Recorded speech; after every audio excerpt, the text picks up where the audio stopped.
যে জুলাই সনদ এটা বাস্তবায়ন হতে হবে আজকের গণতান্ত্রিক আমি সকল মানুষের আকাঙ্ক্ষা। এবার আসি গণভোট। তাহলে আপনি জানেন 1991 সালেই সংবিধানের প্রথম গণভোটটা যুক্ত হয়। 2011 সালে আওয়ামী লীগ সরকার এটাকে বাতিল করে দেয়।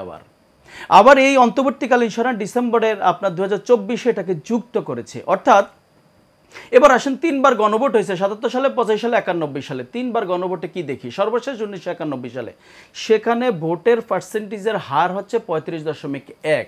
1991 সালে কিন্তু সবচেয়ে বাংলাদেশের 12টা নির্বাচনের মধ্যে সবচেয়ে গ্রহণযোগ্য নির্বাচন হয়েছে আমি মনে করি একজন রাজনৈতিক কর্মী হিসেবে 1991 সালের আব্দুর রউফ সাহেবের আমলের নির্বাচন। সেই নির্বাচনে একটা গণতান্ত্রিক সরকারের আমলে যে হ্যাঁ ভোট না ভোট হয়েছে, সেই গণভোটে 35% ভোটার পড়েছে। অর্থাৎ 142 নম্বর, হ্যাঁ পার্সেন্টেজ, ভোটের পার্সেন্টেজ বলছি 35.2%। দিস ইজ মানে আনএক্সপেক্টেবল, মানে এটা আসলে এখন দেখেন। তাহলে এই জুলাইটাকে আমরা আইনি ভিত্তি দিতে চাই। ইতিমধ্যে সবগুলো প্রায় দলই স্বাক্ষর করেছে। আমার প্রশ্ন হচ্ছে যে স্বাক্ষরই করে জুলাই সনদ আমরা বাস্তবায়ন করবই বলছি, তাহলে কেন নির্বাচনের পরে, কেন আগে, ইত্যাদি ইত্যাদি কেন?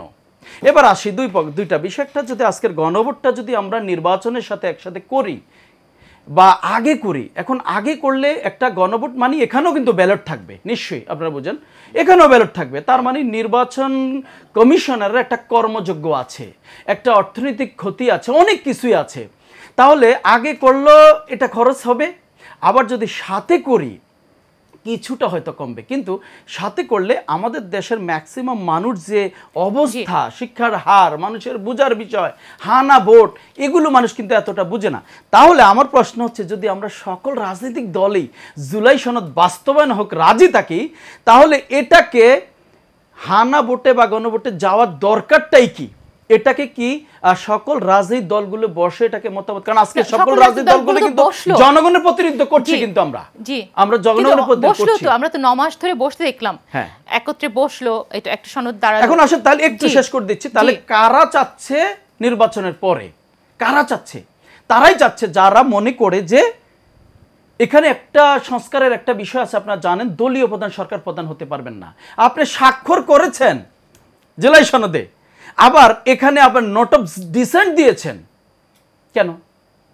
এটা যদি আমরা রাজি থাকি তাহলে আগে আর পরের বিষয় থাকে না আমার কাছে মনে হয়। তাই আমার কাছে মনে হয় আমাদের সকল এই জুলাই গণঅভ্যুত্থানের সকল গণতান্ত্রিকামী দলগুলোকে যদি আমরা এখন একটা প্ল্যাটফর্ম ঐক্যবদ্ধ না হতে পারি, রাষ্ট্রের জন্য একটা ক্ষতিকর সময় দিক অপেক্ষা করছে, যেটা আমরা আসলে দেখার জন্য প্রত্যাশিত না। গত 54 বছরে বাংলাদেশ এই রাজনৈতিক দলগুলো ভেদাভেদ হিংসার কারণে আমরা এগোতে পারিনি। সত্যিকার অর্থে আগামী দিনে আমরা এই ভেদাভেদ বলে একটা সুন্দর রাষ্ট্রের প্রতীক্ষা আছি। এই গণভোটকে কেন্দ্র করে আমার প্রত্যাশা একজন রাজনৈতিক দলের কর্মী হিসাবে এই গণভোটকে কেন্দ্র করে কোনোভাবেই আগামী নির্বাচনকে যেন ব্যত্যয় না ঘটে, নির্বাচন পিছানো না হয়।